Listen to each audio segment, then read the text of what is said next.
picture this. It's Christmas Day, 1066, Westminster Abbey. Wow. All set for this grand coronation, right? Right, yeah. But as the ceremony's going on, Uh-huh. chaos erupts. Just total chaos. Really? Yeah, like a simple misunderstanding sparks this huge fire. Wow. Talk about a dramatic twist. Yeah. So that's how William the Conqueror's reign in England began. Kind of sets the stage, doesn't it? It really does. And today, that's exactly who we're diving into, William the Conqueror.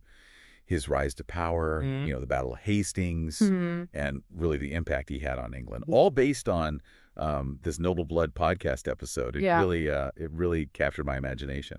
What I think is so interesting is how this crazy, chaotic beginning, it's like a reflection of his entire reign. Right. It's like even in moments of triumph, things can go so wrong. Yeah, exactly. Yeah. It really does set the stage for this reign of drama and upheaval.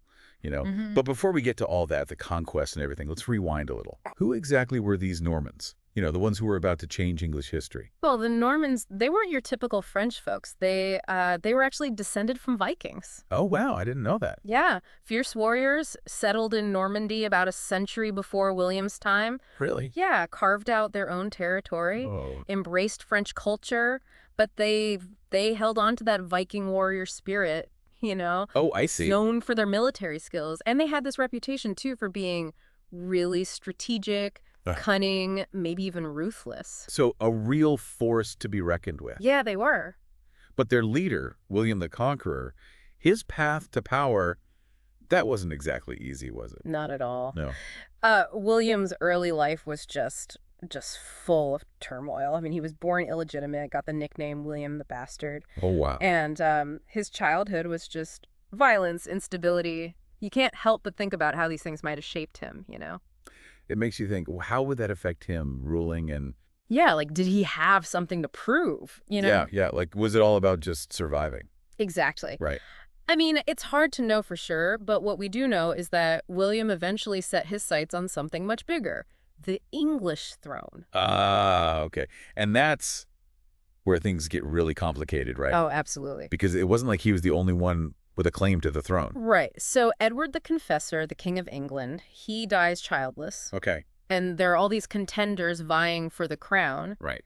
And William, he bases his claim on this supposed promise that Edward made years earlier. Okay. When Edward was in exile in Normandy. Oh, I see. But there was someone with a much stronger claim. Really? Who was that? Harold Godwinson. Okay. Powerful English nobleman, brother-in-law to Edward the Confessor. Right. He had the support of the English council, very popular choice. Okay. So you've got William, this Norman duke, claiming a promise, and you've got Harold, the English favorite. Yeah. Recipe for conflict. Exactly. And to complicate things further, Harold had actually sworn an oath to William. Really? Yeah, vowing to support his claim. But this oath was made under duress. Harold was basically William's captive. Oh, wow. So the whole oath thing was debatable, to say the least. So you've got tension, distrust, conflicting claims. How did William actually justify invading then? Well, William was clever. He framed Harold as an oath breaker, right? A religious transgression. And he appealed to the Pope. The Pope, huh? Yeah, Wow. and it worked. The Pope saw an opportunity to expand his influence, gave William his blessing to invade. Okay, so talk about a power move. With the Pope on his side, William had his justification for war. That's right. So he set sail for England with his army, ready to claim the throne. And then what? Well, this is where things get interesting. Fate, maybe just bad weather, intervened. William's fleet was stuck on the Normandy coast for months, just waiting for favorable winds. Can you imagine the frustration, the dwindling supplies? I can't even imagine. You're ready to conquer a kingdom, and you're just stuck. Stuck. But this delay actually worked in William's favor. Really? Yeah, because while he's waiting, another threat pops up. Harold Hardrada, the Viking king of Norway, he invades England from the north. Oh, wow. So Harold Godwinson, who's now the King of England, he's fighting a war on two fronts. Exactly. Harold has to rush north to deal with Hardrada, leaves the south coast wide open. And this is where William's forced delay becomes this stroke of luck. Because Harold had to disband the army he had assembled to defend against William. Exactly. Golden opportunity. When William finally lands, his forces met very little resistance until they reached Hastings. And, well, that's where it all came to a head. One of the most famous battles in English history. The Battle of Hastings. Mm. A clash of cultures. A fight for the English throne. Mm-hmm. But before we get into the battle itself, how many men were actually involved? I mean, the Clash of Titans, what was the scale? Well, the exact numbers are, well, they're a bit of a mystery. Chronicles from the time give us all sorts of figures, thousands to tens of thousands on each side. It's likely William had a sizable force, but maybe not as massive as the legends suggest. There's a little bit of embellishment going on, huh?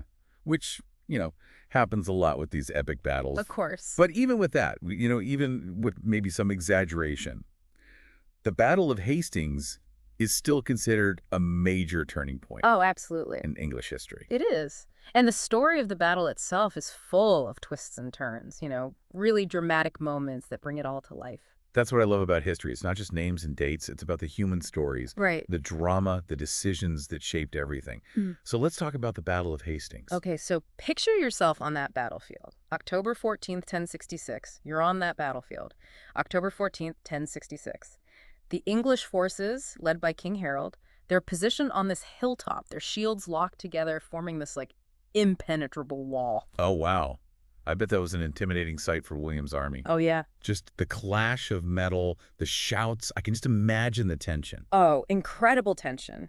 The Normans, with their cavalry, they charged uphill again and again, trying to break through that shield wall. But each time they were met with fierce resistance, brutal back and forth, a real test of strength and determination on both sides. Wow. And then when it seems like it's a stalemate, there's this crazy twist. Right. A rumor starts spreading that William's been killed. Exactly. Pivotal moment. Think about the impact of that rumor. Their leader, their inspiration, gone.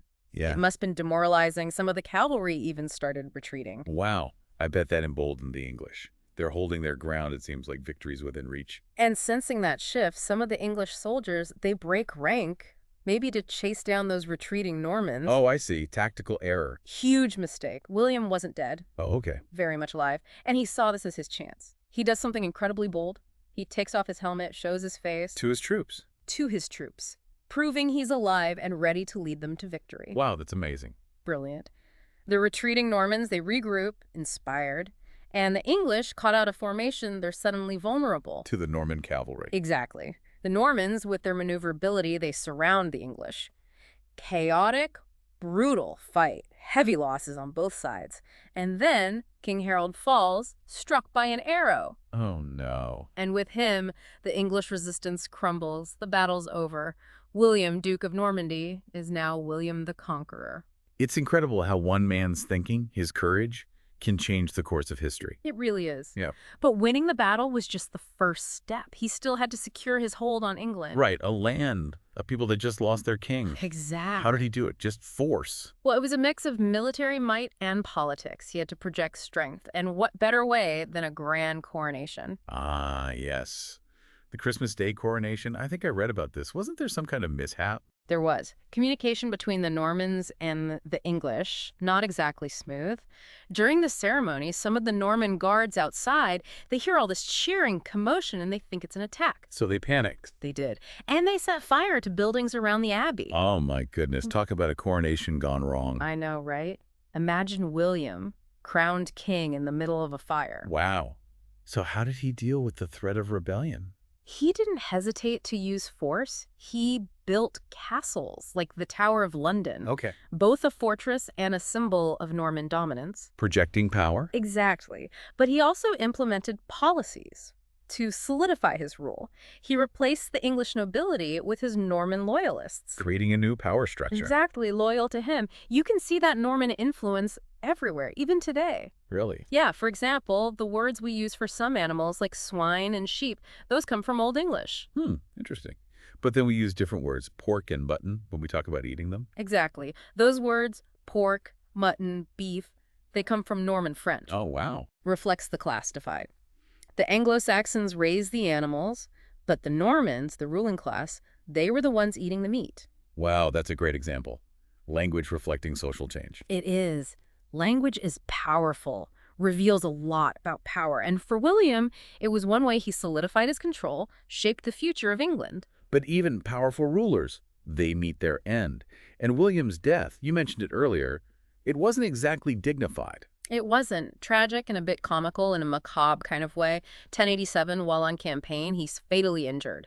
And believe it or not, his body was looted. Looted. Even in death, people were taking advantage. Wow. And then, to add insult to injury, his body's left there until some knight takes pity and arranges for transport, for burial. But even then, more misfortune. Oh, no. Fate wasn't done with him. No. A fire breaks out near the monastery, delays the burial, and, well, when a body isn't embalmed and there are delays, things don't exactly stay preserved. Not a pleasant thought. It gets worse. His body, it became rather bloated, and the sarcophagus they made for him, too small. They couldn't get a bigger one. Apparently not. And according to someone who was there, when they tried to force his body in, well, it didn't go well. I think I get the picture. It's an ending that's hard to forget. From chaos at his coronation to, well, pretty explosive burial, it seems like drama was always there with William. It really does. But amidst all that, there's no denying his impact on England. Language, legal system, the fabric of English society. It's incredible to think about one man, one invasion. That kind of impact. It makes you think about how things from centuries ago still shape us today. That's the power of history. It's not just dates and names. It's a story about ambition, power, the consequences of what we do. And sometimes a bit of luck, good and bad. Exactly. So what are your thoughts on William? Ruthless tyrant, visionary leader, maybe a bit of both. Historians still debate it. He was a complex figure, product of his time. His legacy is multifaceted. I think the answer lies somewhere in those gray areas. Yeah, I agree. That's what makes exploring these figures so fascinating. There are no easy answers, just layers of interpretation. Well, I don't know about you, but I'm ready for another deep dive soon. If you enjoyed our exploration of William the Conqueror, be sure to subscribe. Join us for our next historical adventure. Until then, keep those minds curious and those history books open. Yeah, it really is a strange ending, isn't it, for a figure like that? It is. Almost funny if it weren't so disrespectful, from that crazy coronation to, well, that burial. Yeah. It seems like drama followed him everywhere. It does, doesn't it? But his story, it makes you think, right? We talked about language, culture, but what about the bigger changes? Yeah, the lasting changes he brought to England. Right, like the feudal system. The feudal system. Yeah, this hierarchical system. Right. Land ownership, obligations really shaped English society. Oh, wow. William granted land to his Norman followers in exchange for loyalty and military service. So it was a way to reward them and also create a structure. Right. Exactly. To solidify his rule. Exactly. And it impacted everything, social status to economic relationships, you name it. Wow, that's incredible. And then there's the Doomsday Book. Oh, right, the Doomsday Book. This huge survey of land holdings and resources. Throughout England. All of England. What was the point of that? Control and revenue. Ah, okay. By knowing what was available, he could tax it effectively. Makes sense. And the Doomsday Book, it's amazing. It gives us this incredible snapshot of 11th century English life. A snapshot, really? Yeah, it's still so valuable today. Wow. I can't imagine a document from back then still being useful. I know. It's amazing. It shows the lasting impact of William. Of William's reign, exactly. Oh. And he did legal reforms, too. Okay. Established royal courts, a more centralized justice system. So he was kind of laying the foundation for England today. In a lot of ways, yeah. Wow. His methods were brutal. Yeah. But he was transformative, that's for sure. Uh-huh. Fused Norman and Anglo-Saxon traditions. To create this unique blend, shaped the future. It's a complex legacy. Yes. And it's still fascinating people today. Exactly, and that's what's so great about studying history, right? Yeah. It's not about good guys and bad guys. It's about understanding The complexities. the choices, the consequences. Yeah, how they ripple through time. Exactly, and William the Conqueror, he's a perfect example. He is. I think what stands out to me is how his story is tied to these larger forces. Yeah. Cultures clashing, power struggles, language evolving.